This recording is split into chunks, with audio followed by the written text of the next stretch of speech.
Salut, c'est Romain, bienvenue dans le podcast Parlons Design. Et dans cet épisode, je vais te parler du material design. Je croyais t'en avoir déjà parlé dans un précédent épisode et en fait non. Du coup, j'en profite dans cet épisode pour t'expliquer rapidement l'histoire du material design, comment c'est arrivé jusqu'à nous, quels sont les principes majeurs les plus intéressants du material design, et puis enfin, en fin de podcast, je te donnerai quelques infos sur comment en trouver plus, comment en savoir plus, comment en apprendre plus sur le material design. Donc déjà, qu'est-ce que c'est le material design? C'est un ensemble de règles qui comprend des codes graphiques et des principes d'expérience utilisateur. On peut dire ça comme ça a été inauguré le 25 juin 2014 à la conférence Google I/O, donc c'est des conférences régulières de Google dans laquelle ils présentent leurs nouveaux produits, leurs nouveaux services, leurs nouvelles applications, et donc là, leur en gros nouveau système de design. Donc c'est très inspiré visuellement du flat design, au niveau des couleurs utilisées notamment, mais il y a de nombreux changements. Notamment le flat design, c'était sur une base complètement plate, alors que le material design va mettre en jeu beaucoup de profondeur, pas mal d'effets d'ombre qui vont permettre une meilleure compréhension de l'interface, et le material design a très rapidement effacé le flat design sur les sites web, et aujourd'hui c'est vraiment le material design qu'on retrouve sur beaucoup de sites web. Donc Google, avec ça, ils ont proposé un guide vraiment qui est très complet sur qu'est-ce que le material design, comment l'utiliser, comment le mettre en place, et c'est un design system qui est, on va dire, très humain. Ça a apparu d'abord sur Android 5.0 en 2014. Ça a été donc très popularisé car Android est disponible sur beaucoup d'appareils. Ça s'est ensuite propagé, on va dire, sur les applications Android qui ont très vite adopté ce système. Puis par la suite sur le web et certaines applications iOS, notamment les applications de Google. Et puis finalement, c'est une tendance qui dure pas mal. C'est-à-dire que bon, ça a apparu en 2014, on va dire que le temps que ce soit popularisé, il a bien fallu un an, 2015, et on est en 2019, et c'est toujours très utilisé. Même si on tend vers encore une nouvelle forme, avec, bon, on en parlera dans des prochains épisodes, je vous ferai un épisode notamment sur le Web Design 3.0, un article super intéressant que j'ai lu, et dont j'aimerais vous parler, mais c'est pas l'objet. Mais en tout cas, voilà, de 2015 à 2019, on peut dire que c'est resté très populaire et très utilisé, et en tout cas, c'est toujours en vie sur les différentes applications Google. Donc, moi, j'ai sélectionné 4 principes majeurs du material design dont j'aimerais te parler. Le premier, et c'est pas que des aspects visuels, parce que c'est ça qui est intéressant avec le material design et le guide de Google, c'est qu'il y a une petite partie visuelle, mais une grosse partie principe de design, et c'est vraiment intéressant. Bon, donc la première, c'est les cards. Les cards en anglais, les cartes en français. Donc, une carte doit représenter un contenu ainsi que l'action liée à ce contenu. Une carte, c'est un composant qui va représenter un item, quelque chose, voilà, un ensemble d'informations liées. Et c'est très utilisé dans le material design, déjà de par sa facilité de lecture. L'utilisateur identifie très simplement quels contenus sont liés ensemble, et ça a également une très bonne facilité, on va dire, de maintien sur le long terme d'un design system qui utilise des cartes. C'est-à-dire que quand on modifie le style d'une carte, ça va se modifier partout sans gêner le reste, normalement, si le système est bien foutu. Ces cartes, on peut en retrouver partout. Regardez déjà votre interface YouTube, si vous regardez sur YouTube, chaque vidéo est dans un ensemble, dans une carte. Chaque vidéo a sa carte. Si vous utilisez Medium, dont je vous parle souvent, donc cette plateforme de blogging, tous les articles sont dans une carte. Enfin, chaque article a sa carte, qui sont ensuite entassés, organisés comme il le faut. Mais voilà, ça reprend ce principe-là. Si on parle d'Awards également, si vous allez sur le site d'Awards, les différents sites qui ont gagné des Awards of the Day, des Awards of the Year, ou qui sont en train d'être votés, sont dans une carte qui contient la photo du site, le titre, un lien vers la page détaillée, etc. Donc voilà, c'est un système assez simple, assez pratique, et qui a été très popularisé avec le material design, même si ça existait bien sûr avant.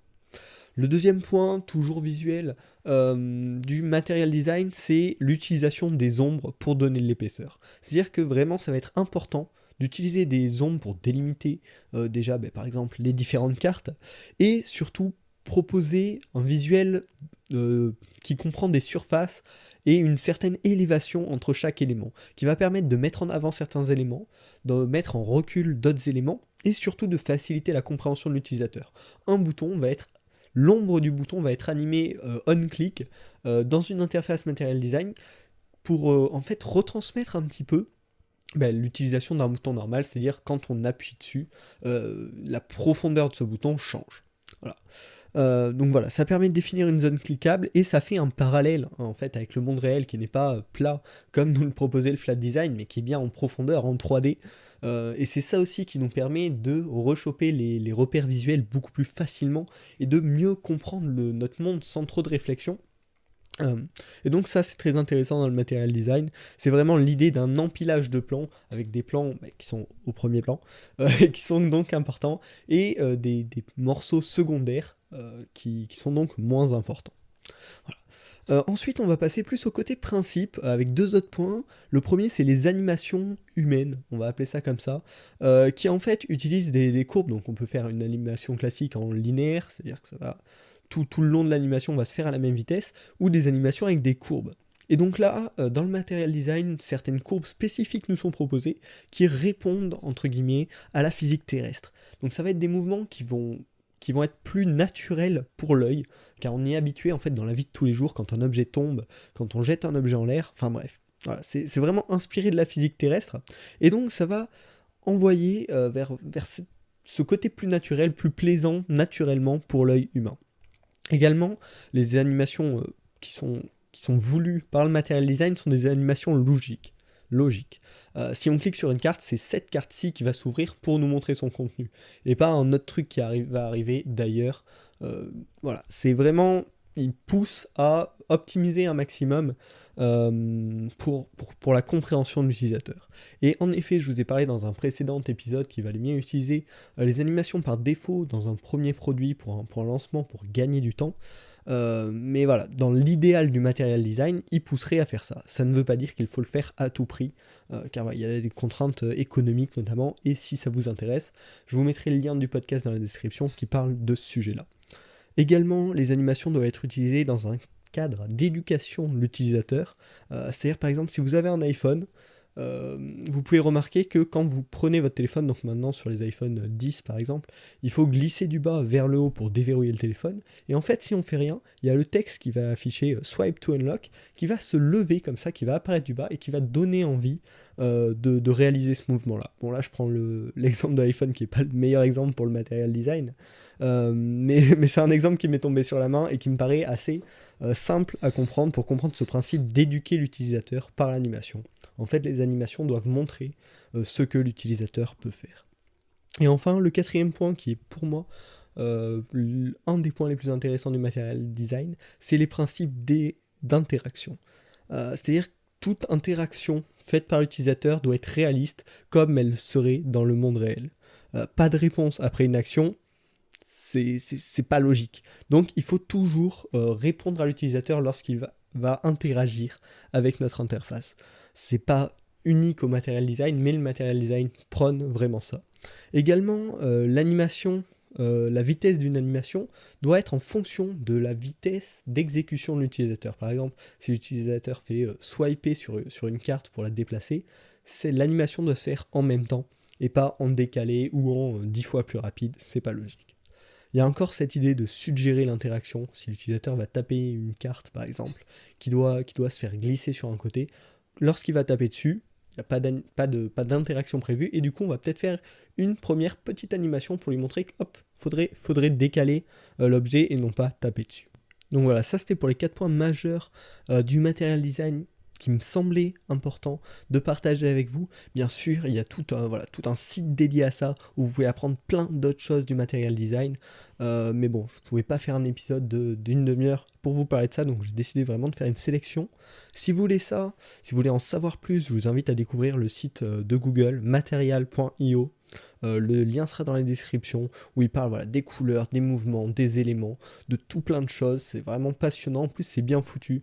Il y a des vidéos pour montrer ce qu'il faut faire et ce qu'il ne faut pas faire. C'est vraiment super intéressant, je vous le conseille. Je peux également vous conseiller le framework materialize.css, donc un framework CSS qui permet de mettre en place une interface web en Material Design très simplement pour les développeurs d'entre nous. Et puis, si vous voulez vous inspirer en Material Design, je vous propose tout simplement d'aller découvrir les différents sites et applications de Google qui mettent en place parfaitement les principes du Material Design, vu que c'est Google qui a créé ça et qui pousse ça. Donc je vous mettrai tout plein de liens en description pour en apprendre plus. J'espère que ce podcast vous a plu. Moi, ce que je trouve vraiment intéressant dans le Material Design, c'est que c'est pas uniquement du visuel, mais il y a tout un contenu de principes, d'expérience utilisateur, et du coup ça c'est vraiment intéressant parce que le visuel, on va dire que c'est une mode, ça passe, une mode, c'est bien le terme, alors que les principes d'une bonne expérience utilisateur, ça continue sur le long terme, et donc au moins pour ça je vous invite à aller découvrir le guide Material Design de Google, c'est vraiment très intéressant. Ensuite, un petit point qui n'a plus rien à voir avec le Material Design, c'est plus par rapport à vous. Ce jeudi, j'ai été à un événement Meetup the Talents qui était au Laptop à Paris. C'est un espace de coworking, c'était vachement sympa, c'était un événement sponsorisé par Adobe aussi. Et donc ça c'est gratuit, tout le monde peut y aller, il suffit d'aller s'inscrire. Il y en aura un prochain en juin, je crois, un truc comme ça. Et donc j'essaierai, si j'y pense, de vous tenir au courant pour peut-être que vous puissiez venir découvrir ça. Il y avait donc trois personnes différentes qui ont parlé de design. C'était vachement intéressant, des pizzas à la fin, des bières. Donc très sympa. Et j'essaierai de vous tenir au courant comme ça des événements auxquels je me rends, donc principalement sur Paris. Si ça vous intéresse aussi, ça pourrait être cool qu'on s'y rencontre. J'espère que ce podcast vous a plu. On se retrouve la semaine prochaine pour un nouvel épisode de Parlons Design.